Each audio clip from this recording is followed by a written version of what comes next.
আমার মনে হয় কি এই চাপ বিষয়গুলো সৃষ্টি করে আপনারা আগে বিএনপিকে বেকায়দায় ফেলা যাবে না, বললেন ফখরুল। জাতীয়তাবাদী যুবদলের আয়োজনে জুলাই আগস্ট গণ অভ্যুত্থান এর বর্ষপূর্তি উপলক্ষে অনুষ্ঠিত গ্রাফিতি অঙ্কন কর্মসূচির উদ্বোধনীতে বিএনপির মহাসচিব মির্জা ফখরুল ইসলাম আলমগীর বলেছেন, চাপ সৃষ্টি করে বিএনপিকে বেকায়দায় ফেলা যাবে না। সোমবার শাহবাগ চত্বরে নিজের হাতে রং তুলি দিয়ে ক্যানভাসে আঁকেন বিএনপি মহাসচিব। এরপর কর্মসূচির উদ্বোধনী বক্তব্যে তিনি বলেন, জুলাই আগস্ট বিপ্লব আমাদের নতুন বাংলাদেশ গড়ার সুযোগ দিয়েছে। আমরা কারো কাছে মাথা নত করি না, কোনো বিদেশি শক্তির দিকে তাকিয়ে থাকি না।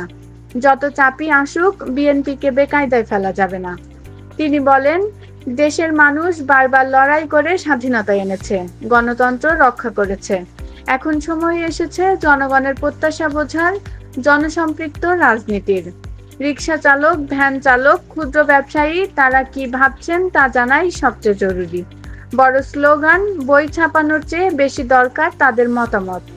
অনুষ্ঠানে যুবদলের সভাপতি মোনায়েম মুন্না ও সাধারণ সম্পাদক নুরুল ইসলাম নয়ন বলেন, নতুন প্রজন্মের হাত ধরেই আসবে গণতন্ত্রের বিজয়। বিএনপি মহাসচিব আরও বলেন, বিএনপি সবসময় সংস্কারের পক্ষে কাজ করেছে এবং জাতিকে ঐক্যবদ্ধ করেই এগিয়ে যেতে চায়।